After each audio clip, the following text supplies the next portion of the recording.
Good morning. On behalf of the United States Naval Academy and the Superintendent and the Brigade of Midshipmen, I'd like to welcome our distinguished officers and the Brigade and the midshipmen and cadets from the various service academies. Our first speaker this morning is Lieutenant General Charles C. Krulak, United States Marine Corps Commanding General, Marine Corps Combat Development Command, Quantico, Virginia. General Krulak was born March 4th, 1942.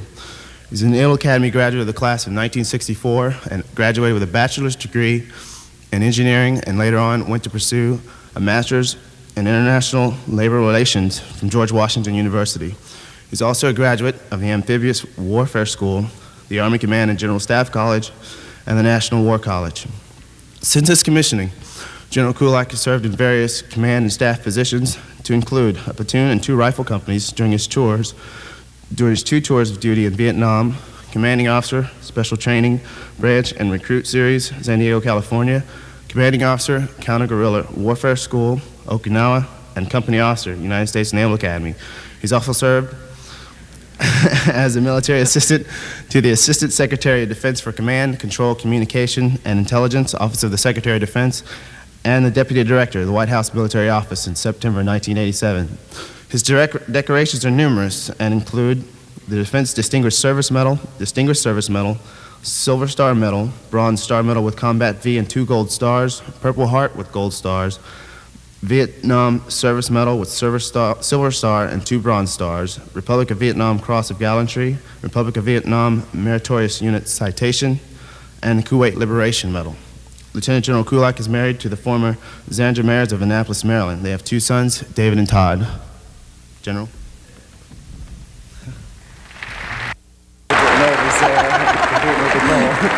Thank you.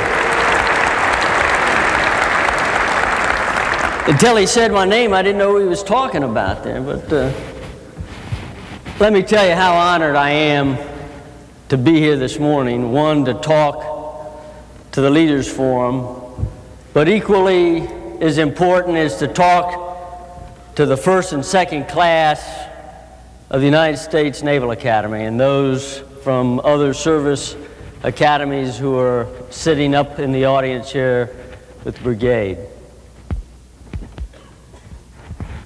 What I'd like to do this morning is spend a little bit of time reflecting on 2 events that probably had the very most to do with making me the officer I am today. Whether that's good or bad, you will judge as we go on through this morning's discussion. These 2 events impacted on some fundamental traits of leadership that I think we all need to fully understand, and traits that I'd like to discuss this morning. In order to do this, though, I'm going to have to refer back in time, back in history a little bit, so that you can kind of get in my head, get inside of my body, and understand why they were so significant. In the early spring of 1966, the 324th Bravo North Vietnamese Army Division was pulled south from its position along the border between North Vietnam and China. As I'm sure you all know, North Vietnam and China are ancient enemies. This division was pulled south through North Vietnam and positioned along the demilitarized zone that separated South Vietnam from the north. The 324th Bravo North Vietnamese Army Division was the same crack division that had spearheaded the assault against the French at Dien Bien Phu. They had now been pulled south and were poised to lead the first direct invasion of South Vietnam by the North. Their mission was to attack and seize Hue City. In order to blunt that attack, the United States Marine Corps, supported by Army, Navy, and Air Force, put together an 11-battalion-size operation to defeat the enemy in zone. The operation was codenamed Hastings. With that as a little history, let me take you back in time. 06:30 in the morning, June 3rd, 1966. First Lieutenant Chuck Krulak, commanding officer, Gulf Company, 2nd Battalion, 1st Marines, had just been landed with his company by helicopters in a small valley surrounded by jungle-covered mountains about 2,000 meters south of the demilitarized zone. This valley was really nothing more than rice paddies, about 6 football fields in length. I put it in measurements that Admiral Lynch will understand. 6 football fields in length, 2 football fields in width. Down the eastern side was a stream bed, a dried out stream bed that offered both cover and concealment. No sooner did we hit the deck, helicopters pull out, and we were immediately taken under heavy small arms, automatic weapons, and mortar fire. Fortunately, the vast majority of my company managed to move off to the side, get into this dried stream bed, and we were pretty much safe. But one platoon found itself landed a little bit further to the west. They could not move. They were pinned down by both the indirect fire weapons and direct fire weapons. And one squad within that platoon found itself directly in the line of fire of an enemy .50 caliber machine gun. And within a matter of seconds, I had had 2 Marines killed and 2 more I knew were seriously wounded. And it became very obvious to me as I sat there and watched that this machine gun was going to kill every man in that squad. It was going to shift to the next squad. It would kill all of them, and it would end up killing every Marine in that platoon. There was no question of that. I got on my radio talking to my 1st platoon commander, a 2nd lieutenant by the name of Oliver North, and told Lieutenant North to move his platoon up that tree line, up that creek bed, get on the flank of that gun and the tree line that the gun was in, and be prepared to assault when I gave him the signal. At the same time, I had my other platoon putting down a base of fire into this tree line, hoping to keep that machine gun somewhat silent. As I was doing this, my radio operator grabbed me by the sleeve. He pointed out into the rice paddy and he said, "Look at Lance Corporal Grable." And I looked out into that rice paddy, and a young Lance Corporal squad leader, a black Marine from Crump, Tennessee, had gotten to his feet, and he had locked his rifle into his hip. And it's like something, I swear to God, right out of a John Wayne movie. This Marine started running back and forth, firing his weapon. And for every 20 or 30 yards he ran laterally, he probably went 2 or 3 forward. And you could see the enemy machine gun pick right up off of that squad and started tracking Grable. And you could literally see the bullets kicking up behind him. tracking him, till they hit him. Picked him up like he was a dish rag, threw him through the air backwards. In the amount of time that took, Ollie North moved up on the flank, gave me the word that he was ready to go, and I popped the green star cluster that signified for him to begin the assault. And as I did that, my radio operator grabbed me again. This time he didn't say anything. He just pointed out into that rice paddy. And this young black Marine had gotten back up to his feet. And this time, no fancy stuff. Put his weapon into his shoulder. Got a good sight picture, a good trigger squeeze, and he walked down the line of fire of that enemy 50 caliber machine gun.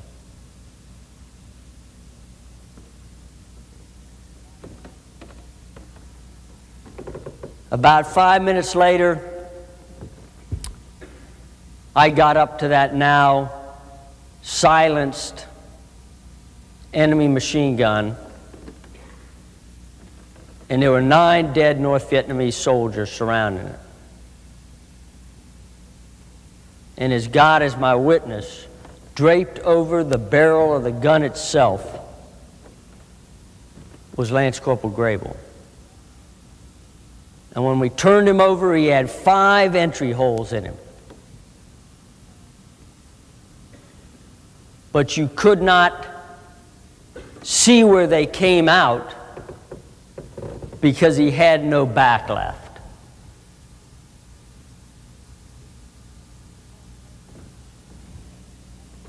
Six months later, I stood in the parking lot of the Naval Annex, Headquarters, Marine Corps. And Lance Corporal Grable's widow was awarded the Navy Cross Medal, our nation's second highest military decoration. And with her was a little baby boy that Lance Corporal Grable had only seen in a Polaroid picture.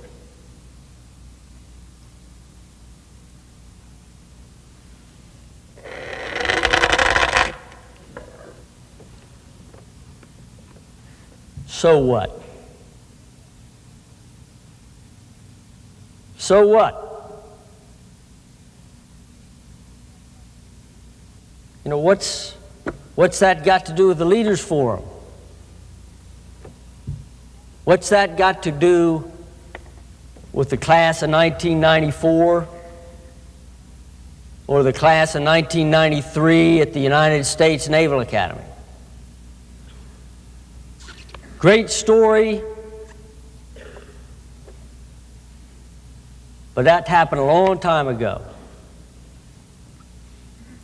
And it doesn't have anything to do with us.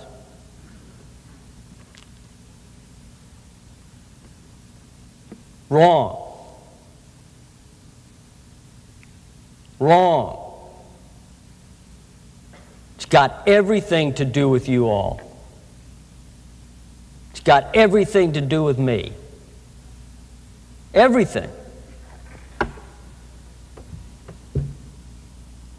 Too often, we forget that the reality of our existence as a service is found in the willingness of our Lance Corporal Grables to walk down the line of fire of a 50 caliber machine gun, or in the willingness of our Seaman Smiths to go into a flooded compartment in order to stem the rushing water that's coming in as a result of a collision with a mine. One of the things that worries me about service academies, and I say this as a proud graduate of this great institution called the Naval Academy, is that we have slowly moved away from a focus on people to a focus on things. Let me tell you that the profession of arms is not about things. It is about people. If your heart is set on flying an F-18, leading a platoon of M1A1 tanks, sailing on nuclear submarines or Aegis cruisers, then you're in the wrong business. Because you ought to be focused on people. If you're not willing to buy into that concept, that people is what the services are all about, then you need to get out just as soon as you can. And you say to yourself, holy mackerel, who is this little guy telling me to do that? I am telling you, you have to think that way for one very good reason. Because it is people, not things, that you're going to lead into harm's way. It is people, not things, that you're going to lead into the valley of the shadow of death. It is the deeds of men and women who have sacrificed for us that have literally made us what we are today. And when we fail to live up to the standards set for this profession of ours,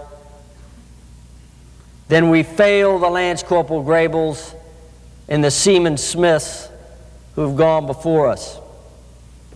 And believe me, if you don't know it now, you are in a profession, and it is called the profession of arms. It is much a profession as the medical or the legal profession. There is one big difference, though. We do not have malpractice insurance. When we fail to serve our clients, which are in fact the citizens of this great nation of ours, when we fail to serve our clients, there is no outside agency that is going to pay the bill. The payment comes directly from the reservoir of faith that our countrymen have in us, a reservoir filled by the sacrifice and the blood of the Lance Corporal Grabels and the Seaman Smiths that have gone before us. Now, for those of you that are in the service, I will tell you right now that we are entering critical times. Times that are going to demand stout hearts, keen minds, and the purest of motives. For the naval service, times when incidents such as tailhook have caused our professionalism to be questioned like it has never been questioned before. At the highest levels, these are times when Congress is asking the services why they need to look like they do. Why do we need a 12-carrier Navy? Why do we need a Marine Corps? Why do we need 4 Air Forces? All of these questions flying around at the highest levels. But to you all here today, the most important thing for you to understand is that these are the times when those fundamentals dear to this profession of arms of ours are rapidly being taken off the shoulders of people like myself and Admiral Lynch, and are being placed around your shoulders as the people who are going to lead us into the 21st century. And let me say that again. These are the times when those fundamentals that are so dear to the profession of arms are being taken away from me. I'm an old man. And they're being given to you, they're being entrusted to you, and you're going to lead this nation into the 21st century. And for the next couple of minutes, I just want to talk to you about some of these fundamentals that must become so dear to you. Integrity and moral courage. Integrity and moral courage. These fundamentals go hand in hand. Those officers who demonstrate these fundamental traits are the ones that the nation will count on in the most difficult of times. All of our services have enjoyed their greatest success when their officer corps has been unafraid to demonstrate the full measure of these two traits. Integrity. That is the most precious possession you own. If it were not that I was afraid that the needles would be dirty, I would ask you to follow me this weekend out to a tattoo parlor and get the term integrity tattooed somewhere on your body. For me, it obviously had to be a little tattoo. For some of you, it'd be bigger. But I'm afraid of the needles. So what I would like you to do is I would like you to tattoo the term integrity across your soul. Across your soul. Your integrity prevents you from lying, from cheating, from stealing, from being something less than a true professional. If you ever lose your sense of integrity, then you are no good to your service, you are no good to your nation, and you're no good to yourself. You must be ever watchful, because your integrity can be lost bit by bit without you even knowing it. I will tell you, though, that the men and women that you will lead will know it immediately. Your word is your bond. Your actions must be above reproach. What is so terrible about incidences such as Tailhook is that it calls into question the integrity not only of certain individuals, but of our entire officer corps. Tied closely to integrity is the concept and fundamental trait of moral courage. This is, in many ways, a difficult trait to really understand. Moral courage, in my opinion, means the willingness to put your heart and soul into doing the right things, vice doing things right. Let me say that again. The willingness and courage to do the right thing instead of worrying about doing things right.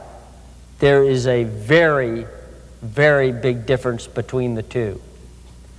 People in this audience, as well as officers around our services, know what I mean. There are officers that are far more interested in looking good than being good, that are interested in show over substance. Officers who are not willing to stick their necks out for fear that their necks are going to get chopped and their heads will fall. Officers who are not willing to be steeple shakers because they believe that steeple shaking is not conducive to promotion. There is no room for officers like that in our brotherhood. No room for officers like that in our profession. We need officers who have the moral courage to speak out when they see something wrong, no matter what the risk. And it is here that the idea of loyalty comes into play.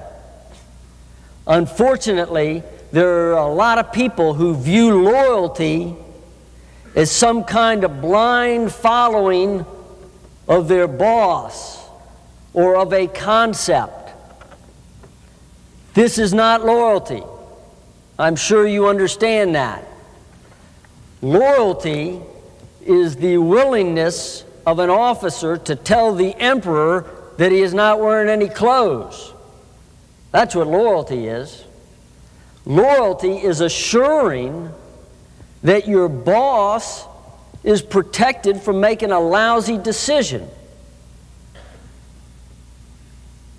Additionally, and equally important, I might add, loyalty is getting behind your boss once he has weighed your input and the input of other people and has made his decision.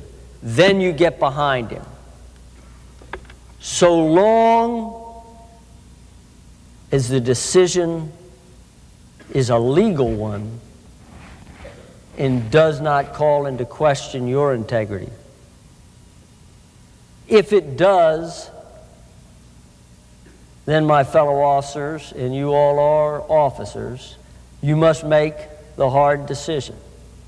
If you have understood what I mentioned and talked about insofar as integrity is concerned, that decision becomes a lot easier.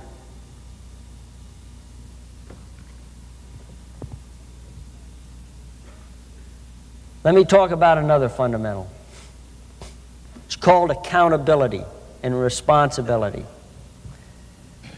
I don't mean to insult you or insult your professional knowledge. But as you know, we are all responsible and accountable for everything that we do and fail to do, everything that our commands do and fail to do. We're responsible for that. We're accountable for it. This fundamental has been a bedrock of the services since their inception.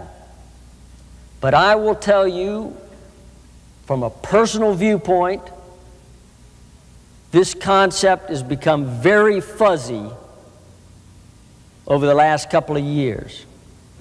I'm going to give you two incidents that will support, in my opinion, that, and then I will give you a personal experience, the second experience that I told you I would share with you. First incident, the Beirut bombing.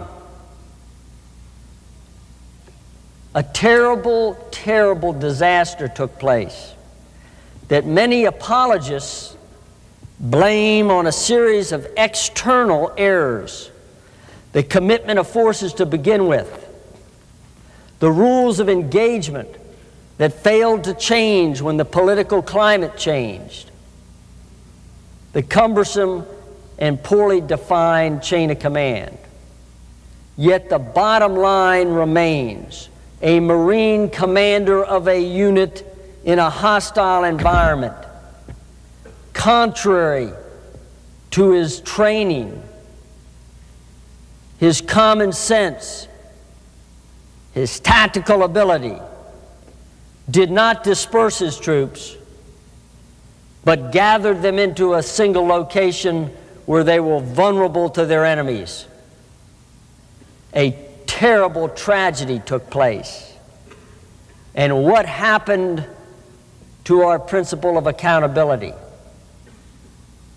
Nothing. Nothing. No courts martial, no reliefs, nothing. On Thursday, 1 October 1992, at approximately 23:45, the aircraft carrier USS Saratoga launched 2 Sea Sparrow missiles that slammed into the bridge of a Turkish destroyer, killing the captain and 4 others on the bridge and wounding 15.